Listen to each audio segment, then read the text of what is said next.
দর্শক বন্ধুরা, এখানে আমরা পর্যায়ক্রমে বাংলা আশ্বিন এবং ইংরেজি অক্টোবর মাসের ক্যালেন্ডারের পাতা দিলাম, যাতে আপনারা বুঝতে পারেন আশ্বিন বা অক্টোবরের কোন কোন তারিখে 2024 সালের দুর্গাপূজার তিথি, দিন এবং সময় পড়েছে। তাহলে এইখানে ভিডিওটিকে একটু পজ করে আপনারা দেখে নিতে পারবেন। পঞ্চমী পড়েছে 8ই অক্টোবর, বাংলা 22শে আশ্বিন। ষষ্ঠী তিথি 9ই অক্টোবর, বাংলা 23শে আশ্বিন। সপ্তমী তিথি 10ই অক্টোবর, বাংলা 24শে আশ্বিন, বৃহস্পতিবার। 11ই অক্টোবর, বাংলা 25শে আশ্বিন, শুক্রবার পড়েছে অষ্টমী তিথি। অষ্টমীর শেষ 24 মিনিট, নবমী তিথির প্রথম 24 মিনিট, এই 48 মিনিট মিলিয়ে সন্ধি পূজা অনুষ্ঠিত হয়। সন্ধি পূজার সময় 11টা 43 মিনিট থেকে 12টা 31 মিনিট। ইংরেজি 12ই অক্টোবর, বাংলা 26শে আশ্বিন, শনিবার পড়েছে নবমী তিথি। 2024-এর পুজোর শেষ দিন দশমী 13ই অক্টোবর, বাংলা 27শে আশ্বিন, রবিবার, বিজয়া দশমী। এখানে একটা কথা বলা আবশ্যক বা জরুরি, সেটি হচ্ছে ইন্ডিয়ান স্ট্যান্ডার্ড টাইম 1। যদি বিকেল 3টে কলকাতায় হয়, বিকেল 3টে ম্যাড্রাসেও দেখাবে, মুম্বাইতেও দেখাবে, এর কোনো হেরাফেরি নেই। কিন্তু এখানে বিভিন্ন পঞ্জিকায় বিভিন্ন সময়, অতএব কোন তিথি ঠিক, কোন টাইম ঠিক সেটি বিবেচনা আমরা তো করতে পারবো না। সেটিকে আমরা কনস্ট্যান্ট ধরেছি যে স্ট্যান্ডার্ড ইন্ডিয়ান টাইমের ওপরে বেলুড় মঠ যে তিথি বা সময়গুলো মেনে করে সেই পঞ্জিকা হচ্ছে দৃক সিদ্ধ বা বিশুদ্ধ সিদ্ধান্ত। তারই ওপরে যে পুজোর তিথিগুলো দিয়ে বেলুড় মঠ বছরের পর বছর পুজো করে আসছে, সেটি আমরা এখানে আপনাদের সামনে তুলে ধরলাম। অন্য পঞ্জিকার ব্যাপারে আমাদের কোনো আইডিয়া নেই। নিদারুণ গরমে, নিদারুণ তাপপ্রবাহে প্রশান্ত পাল মহাশয় শিল্পালয়ে নেই, কিন্তু সহশিল্পীরা অক্লান্ত পরিশ্রম করে চলেছেন। ঘষে মেজে দেবীর যে জেল্লা, সেই জেল্লাটিকে অক্ষুণ্ণ রাখার জন্যে আবার একটু পরিষ্কার করে নেওয়ার কাজ এখন চলছে, পরবর্তী ধাপে দেবীকে পৌঁছে দেওয়ার জন্যে। ডাকের সাজের পরে এটি বাংলা সাজের আরেক দেবী মূর্তি। কোন দেশে যাবে সেটি আমাদের জানা নেই। একই কথা, প্রশান্তবাবু এলেই আমরা সেটি জানতে পারবো। একটা অদ্ভুত জিনিস আপনারা লক্ষ্য করুন, দু দেশে যাবে, দুটি ফাইবারের দুর্গার সেট প্রশান্তবাবু শিল্পালয়ে প্রশান্তবাবু তৈরি করেছেন। দুটি সেটের সাথেই মা কালীও যাবে। সম্ভবত সেই প্রবাসী পুজো কমিটির বায়না এরকমটাই এসেছে, অর্থাৎ একই খরচে শ্যামা মাও চলে গেলেন, দুর্গা মাও চলে গেলেন।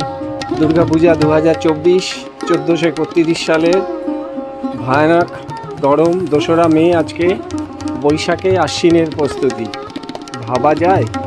হ্যাঁ, ভাবতে লাগে, কারণ ফাইবার দুর্গা তৈরি করার চারটিখানি কথা না, সময় লাগে এবং সমুদ্র যাত্রার জন্য কমসে কম 3 মাস লাগে। তো সেই সময়টির জন্যে আগে ভাগেই দেবী দুর্গাকে তৈরি করে সিএনএফের হাতে তুলে দেওয়া, যাতে সিএনএফ সময় মতো যে জাহাজে দেবী যাওয়া টিকিট কাটা আছে সেই জাহাজে দেবীকে তুলে দেওয়া যেতে পারে, যাতে যথাসময়ে সেই দেশে পৌঁছে দেবী আশ্বিন মাসে পূজিতা হতে পারেন। প্রশান্ত পালের স্টুডিও থেকে।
পাঁচই মে রবিবার শিল্পী প্রশান্ত পাল মহাশয় স্টুডিওতে কাজ হচ্ছে জোর কদমে।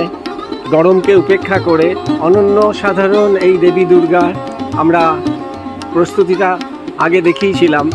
আজকে এই দেবী দুর্গা একদম মোটামুটি সেজে গুজে তৈরি, খালি গয়নাগাটি পরিয়ে দিলেই দেবী দুর্গা তৈরি। তো দেবী দুর্গাকে স্বল্প পরিসর জায়গায় শিল্পী প্রশান্ত পাল মহাশয় যেভাবে ছোট্ট তার কারখানার ভেতরে সাজিয়ে রেখেছেন, আপনারা কল্পনা করে দেখুন। প্যারিসের পুজো কমিটি তাদের মণ্ডপে এইভাবেই দেবীকে সাজিয়ে পূজিতা করবেন। আগামী আশ্বিন মাসে 1431 বঙ্গাব্দের দেবীর সাথে শ্যামামারও অর্ডার দিয়েছে। এদিকে দেখে নিন কার্তিক এবং সরস্বতী, এনারাও তৈরি।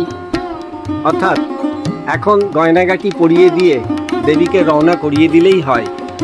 ওদিকে ডাকের সাজের একটি অনন্য সাধারণ দুর্গামূর্তিকে তৈরি করেছেন শিল্পী প্রশান্ত পাল মহাশয়। এই ডাকের সাজের উল্টো দিকে ডাকের সাজের এক অনন্য প্রতিমাকে আমরা দেখছি, তার পাশেও শ্যামামা।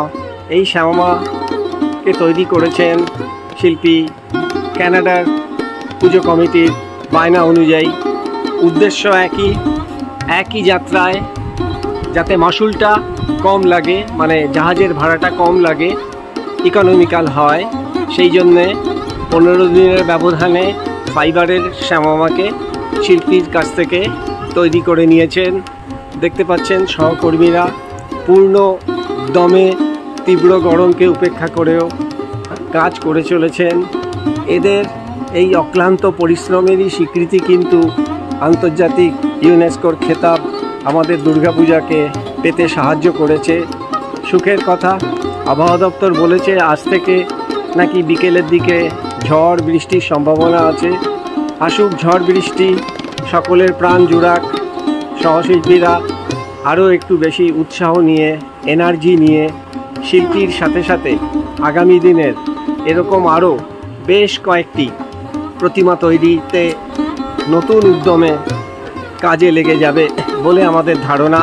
একবার কারখানার বাইরের দিকের রোদ আপনাদের দেখিয়ে দিচ্ছি, ভয়ানক রোদ, বাইরেও কাজ চলছে, কাজকে থামানো যাবে না। ফাইবার দুর্গা যেহেতু সময় লাগে তৈরি করতে, একটি দুর্গাকে শেষ করতে, সেই জন্য এত আগে থেকেই প্রস্তুতি এবং আগে থেকেই দেবীকে সম্পূর্ণভাবে তৈরি করে পাঠিয়ে দেওয়া। তারপরে তো রইল আমাদের শহর কলকাতার দুর্গাপূজা, মানে প্রশান্ত পাল মহাশয়ের এখানে চারিদিকে মাটির দুর্গা হবে। আপনারাও দেখবেন, আমরাও দেখব 2024 সালের দুর্গাপূজা।